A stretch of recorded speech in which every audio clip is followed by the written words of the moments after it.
Hey guys, welcome back to my kitchen. I feel like it's been forever since I've had you in the kitchen with me, but I have some fun recipes that I'm going to be sharing with you in today's video. And first up is a recipe called chicken scampi.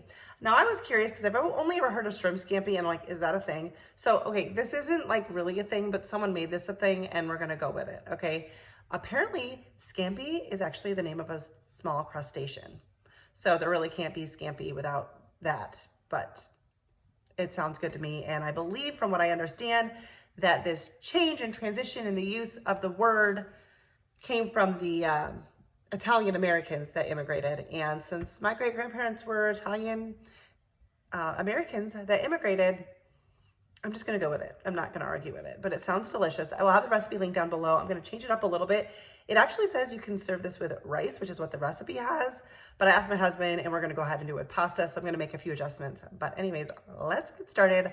I'm excited and I'm very hungry. I already have, you can kind of see I put on the stove with water coming to a boil. I believe this dinner's gonna come together really quick. Let's hope so.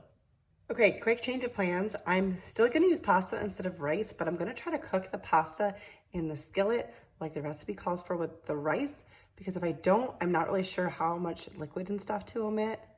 So let's hope for the best. I think it's gonna be fine. I think it's gonna be really good. The recipe sounds amazing. The reviews on it are great, but let's get cooking. All right, to get started, I'm gonna heat up this pan with some olive oil.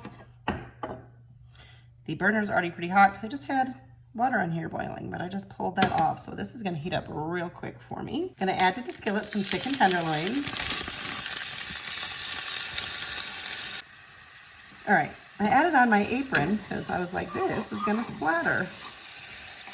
Get these more flat in here. They're a little bit stuck together too. They're not really fully frozen or anything like that. Supposed to season them, but I'm just gonna season them here in the pan because, well, that's easier. We're just gonna season with some salt and some garlic powder, and I will season the other side when we flip them. It's a good thing I got backup garlic. All right, the goal here is to get the chicken tenders fully cooked, and then we're gonna pull them out and set them aside. Well, that didn't cook. What's up with that? Must have been sitting on top of another piece. By the way, this is not going to be a healthy dinner by any means.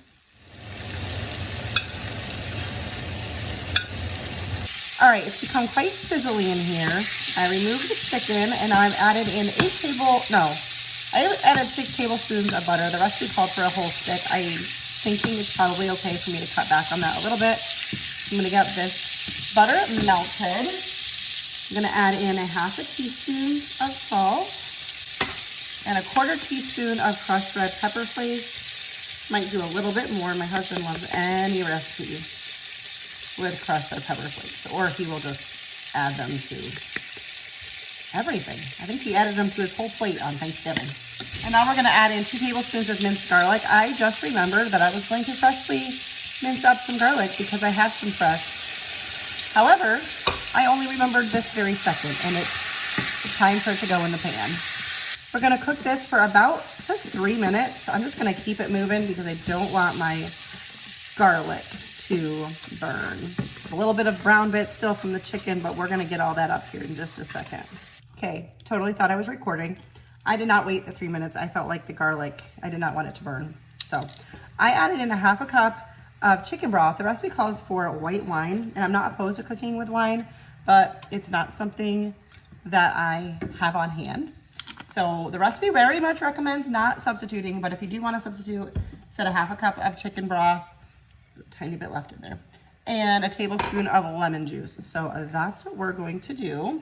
We're gonna cook this for about 5 minutes. We want this to reduce by half, and I'm just making sure to scrape up anything, any bits that are down there. So this is a good time to do that. So continue to clean up the edges, the bottom and all that. So at this point, you'd be adding in rice, and you would cook it for a second before adding liquid, but we're gonna do pasta. I'm gonna try to leave my pasta full length, except for these pieces that broke, and see if I can just get them in there once they start to cook. Now we wanna add 3 cups, well that got noisy, 3 cups of chicken broth. Okay, so before I added that chicken broth, I was supposed to save 2 tablespoons of what was in there for later. I don't know if this is still gonna make sense since I'm doing it after I added that chicken broth, but all right, we're gonna try and get this pasta in here. I don't wanna break my noodles. I prefer to twirl my noodles. I know it's a very controversial thing on the internet these days, you know. People are freaking out over breaking noodles. I'm not gonna freak out, but I'd rather not. I'm gonna bring this to a simmer. And as my noodles cook, I'm going to get them in the pan. Once they are fully submerged, we are going to just simmer that, cover it until the noodles are done. So it's gonna vary different than the recipe based on my noodles. Got my finger in there. That was hot liquid. I was gonna add a little bit more pasta, but I don't think I can fit it. I will come back and stir this once or twice just to keep them noodles moving. We're learning, we're experimenting. I don't want too much of the liquid to evaporate, at least yet. I might take this off later if I think this is gonna be too thin, since I'm not following the recipe the way I'm supposed to. We're gonna let this cook. My pasta takes 11 to 13 minutes, so I set the timer for 11 minutes. I'll come back and stir this a couple times and make sure it doesn't boil over. All right, so improv going on here. Because I couldn't fit as much pasta in the skillet as I wanted, okay, don't boil over, please. Don't boil over. I'm going to also put my water back on from earlier and cook up the rest of the pasta that I want, and then I'll have, if I don't use it for this, I can use it for something else, but I feel like I'm gonna want more pasta. So if you wanna just follow the exact recipe, by all means, but you know, I like to make things a little more complicated. I still think it's gonna be delicious. All right, so another change I'm making is I wanna add broccoli to this dish, and I don't want to dirty another pan. So we're gonna add this here, the last few minutes of cooking the pasta, and steam that up. If you're using fresh broccoli, I don't know how long it would take, but just you'd figure it out. So we're gonna let that cook. I've got my other water, or my pasta in the other pot boiling. So that'll either be extra pasta for this, or I'll use it for lunch or another dinner or something. Not worried about that, but I figured it'd be easier to have it so that I don't get done with this and wish I had a little more pasta. All right, so for the last few minutes, I took the lid off just to help some of that liquid evaporate. We are going to, whoops. Wow, I guess I'm gonna throw stuff. We're gonna top this with some Parmesan. Put our chicken back in. I did turn the heat off, but I have an electric stove, so it kind of just keeps going for a little bit. We are going to cover this, take this off the heat for just a minute, and this will warm our chicken back up a bit. All right, I almost forgot. We're supposed to drizzle that extra liquid we took out earlier on top of the chicken. All right, now we're gonna let that sit for a few minutes.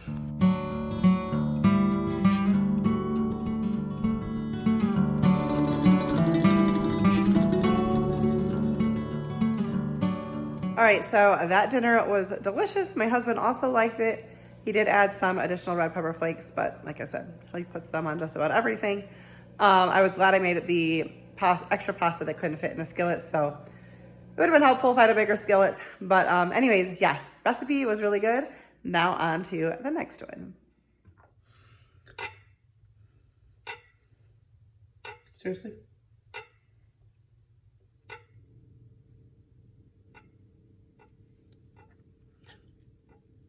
All right, so for tonight's dinner, we're gonna do something really easy. We're gonna do pulled pork. I'll let you know what we're gonna eat it with because I'm not 100% sure yet, but I'm gonna start by greasing my slow cooker.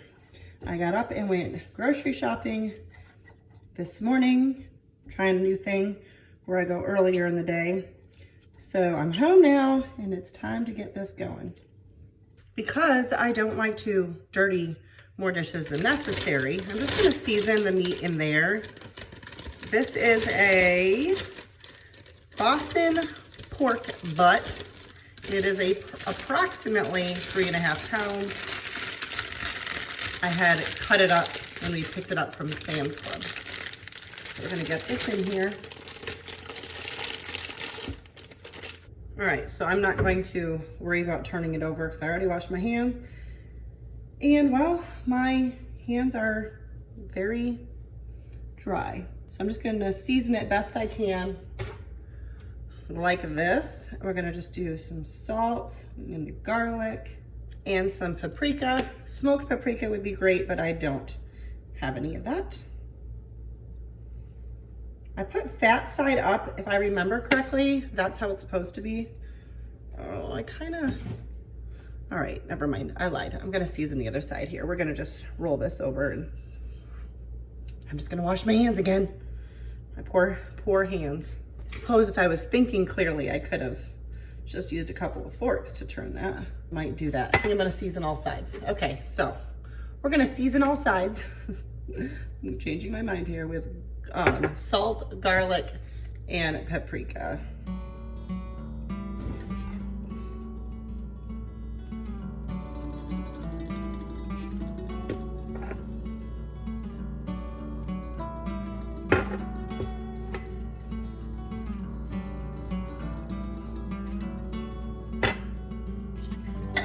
Now I'm going to turn it back so we have, so I can get it to stay there. The fat on top.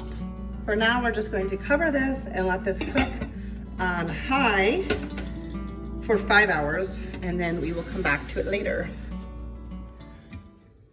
All right, so it's been a little more than 5 hours because, well, I forgot. At some point, I put a little bit of water in there because I felt like there was not enough liquid coming off that I was expecting there to be. Anyways, we're gonna pour some barbecue sauce on. And then you're supposed to let it go for another hour. I already did it a little bit longer than I needed to. So I'm gonna switch it to low until we're ready to eat, and then I'll have to come and shred it. And I'll let you know what we end up with for sides, because I'm undecided. But this is really easy, so I'm a fan of this. All right, we're getting much closer to dinner time. So I'm going to go ahead and shred this. Wow. I need to do dishes. I just realized I got like no forks.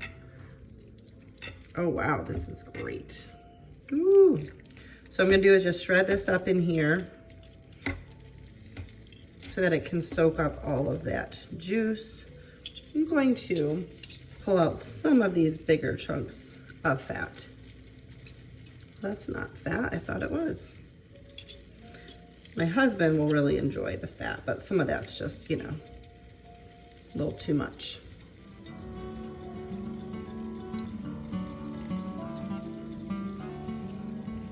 I turned that down to low and it is still sizzling.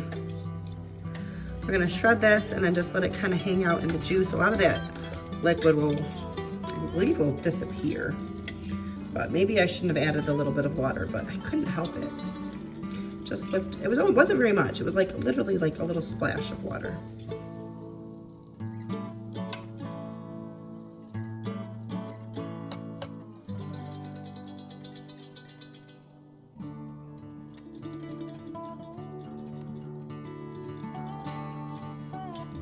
All right, so I got it shredded up pretty good. I pulled out some of the bigger chunks of fat. I think I'm gonna actually pop this back up to high, and I'm gonna leave it with the lid off and get some of that liquid to evaporate. We'll be eating in like 20 minutes, so it might not do a lot, but as you pull the meat apart and it sits in those juices, like more of the juices get in with the pork. So of course I have to try a bite. Delicious. So I left the lid off on high. I did end up absorbing a little, most of it evaporated off, and then I did use a paper towel to get a little bit of the liquid off and added more barbecue sauce in. I've got our brioche buns. This is what we're using. Toasting in the oven, or in the toaster oven.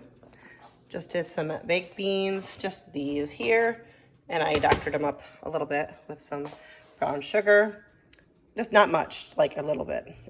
Some steamed broccoli, and I just have these in here staying warm. Some tater tots, because Aldi doesn't seem to have the actual tater tots anymore, but those are pretty much the same thing, just a different shape.